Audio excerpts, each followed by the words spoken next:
Bom dia. Vamos falar hoje sobre dominação.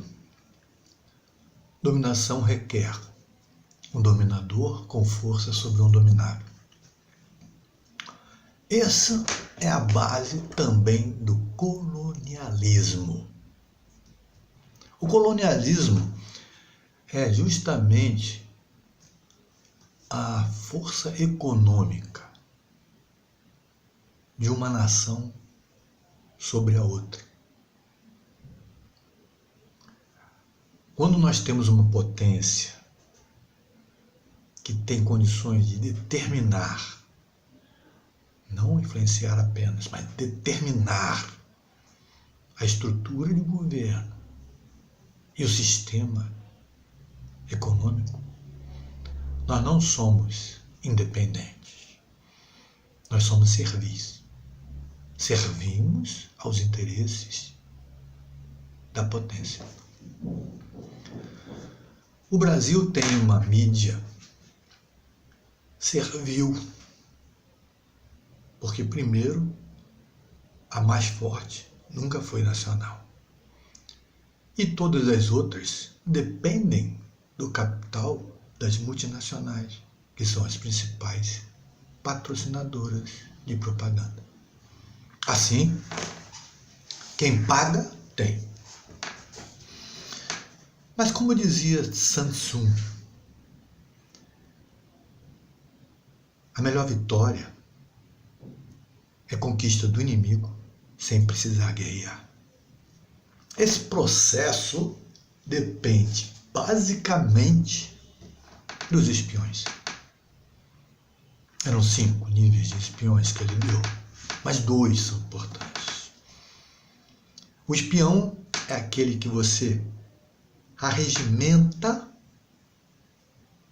inimigo, que você arregimenta a servir o seu país, a você. No caso, na época do Samsung, era o imperador, a servir ao imperador. Esse inimigo, ele é da população e ele é oficial.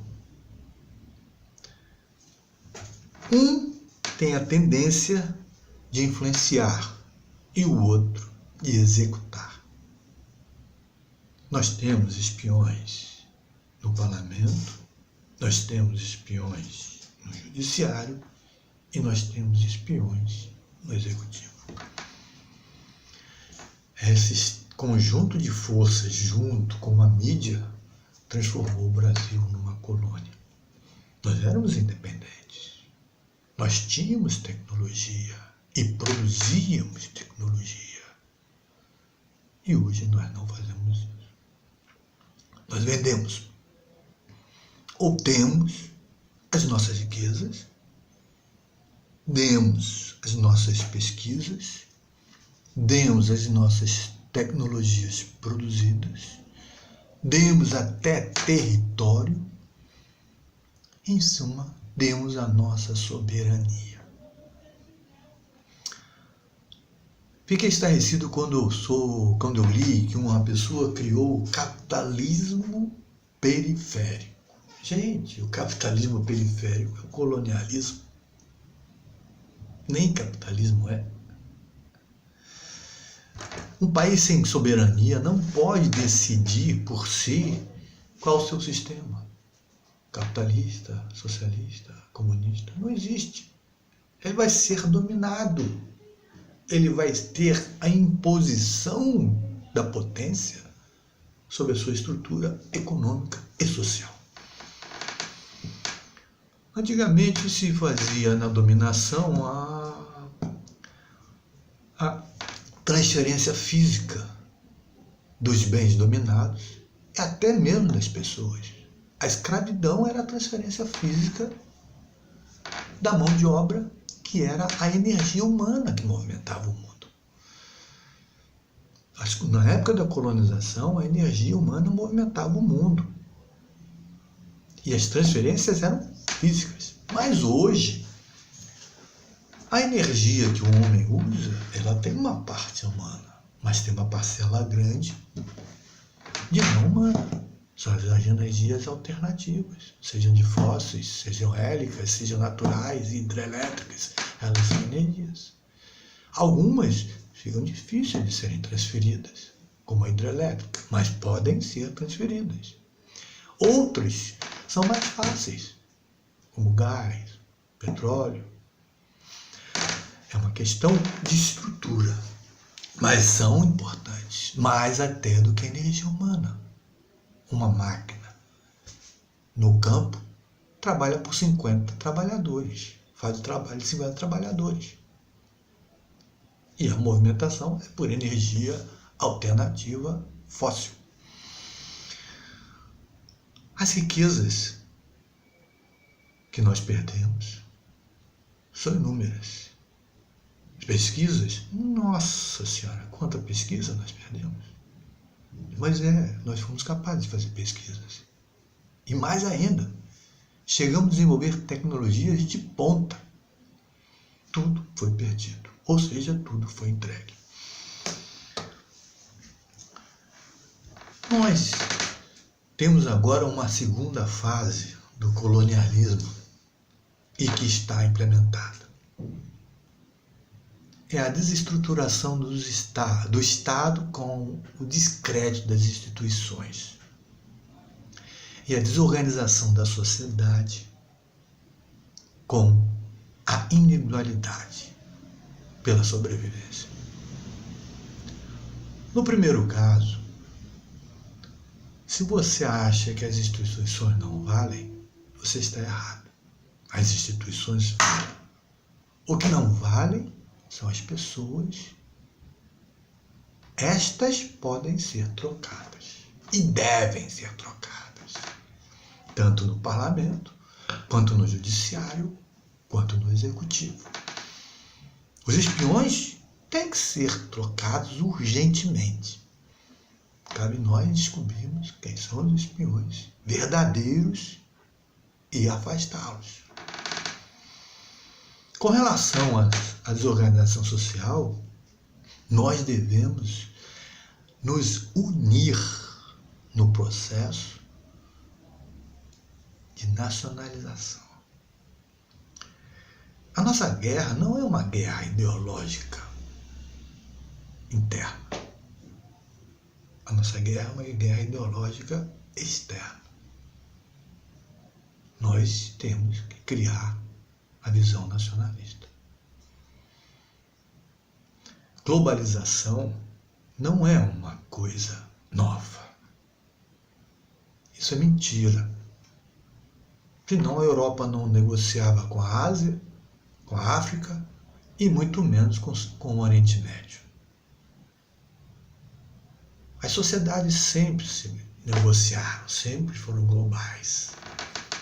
Enquanto sociedades, antes de sociedades era mais difícil, mas enquanto sociedades sempre foram globais.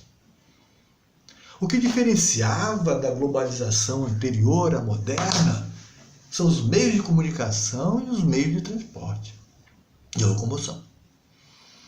Antigamente a locomoção era a discrepância de prazo e a comunicação, idem. Hoje a comunicação é imediata. E não há praticamente discrepância na locomoção. A tecnologia produziu isso. E por isso, hoje a globalização ela é maior.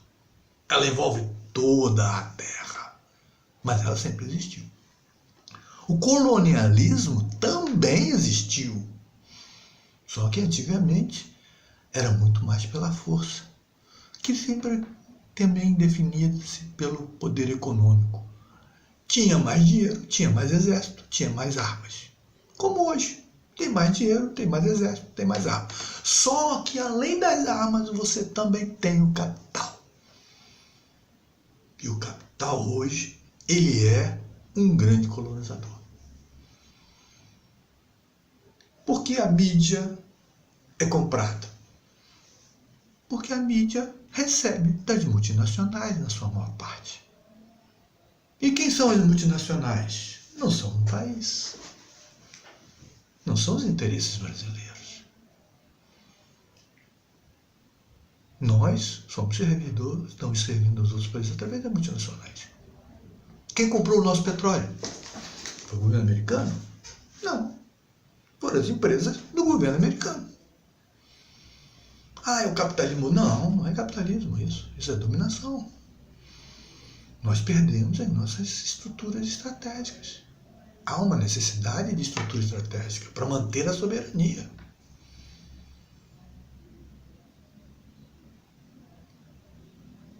Nós construímos tecnologias maravilhosas. Nós construímos um avião de grande porte que assustou a Boeing. A Boeing veio e comprou. Nós construímos tecnologias de perfuração e prospecção de petróleo abaixo do pré-sal. A Shell comprou o posto de Libra. Depois de 6 meses parou porque não tinha tecnologia. Mas acredito eu que ela já tem a nossa tecnologia. Demos a ela a tecnologia. Como perdemos o território? Perdemos a base de Alcântara. E o mais interessante, e chega a ser absurdo, um homem vai para os Estados Unidos, bate continência bandeira americana com o maior orgulho, volta para o Brasil, se candidata à presidência da República e é lançado sua candidatura numa instituição da aeronáutica, que deveria ter a obrigação de defender o território da base de Alcântara. Esse é o nosso colonizado. É isso que nós somos.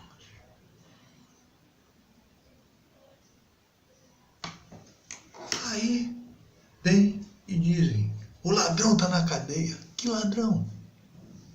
Cadê o dinheiro do Lula? O cara deixou 357 bilhões de dólares nos cofres do país.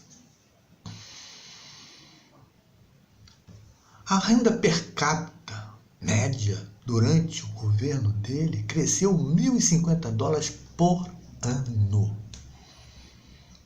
Em compensação, de 63 a 84, a renda per capita cresceu por ano $61. É tão verdade que em 84 não tinha dinheiro no cofre do país. E fomos caloteiros em 1985. Olha que coisa interessante. Nós não tínhamos dinheiro no cofre em 84 e fomos caloteiros em 85. Em 2002, nós tínhamos 32 bilhões, que foi um empréstimo ponte, para pagar só juros. Não mais nada. O cofre estava limpo. E por isso que existe hoje o programa Ponte para o Futuro. O nosso futuro são os empréstimos pontes. O PIB era 50%. A dívida era 50% do PIB em 2014. Nós estamos com 75% do PIB de dívida. Cresceu metade da dívida. A relação do PIB com dívida cresceu pela metade. Em 3 anos. Você acha que a gente tem ainda os 357 bilhões nos cofres? E o mais triste, tenho certeza que essa dívida está sendo dolarizada. Novamente. É a imposição do poder da potência econômica. A imposição do poder econômico da potência. Ela tem o domínio do dólar. E para ela, nós dolarizar é mais fácil. Afinal de contas, eu tenho que trabalhar 3 vezes para fazer $1. Quando eu tinha uma relação real com real, eu trabalhava para custar R$1 e tinha R$1. Agora eu tenho uma relação real com dólar, eu tenho que trabalhar R$3 para conseguir $1. É por isso que que quando a Shell comprou o poço de petróleo e os Estados Unidos, a Exxon, essas empresas compraram os nossos poços de petróleo, passaram a ter como padrão o euro. E hoje a gente paga em euro. A gasolina em Portugal é €1,45, que equivale no Brasil a R$ 5,80.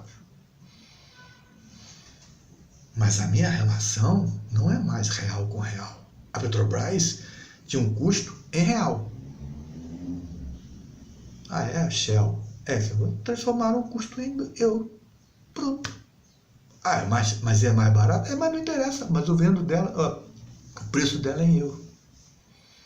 E nós vamos pagar em euro. Estamos pagando em euro.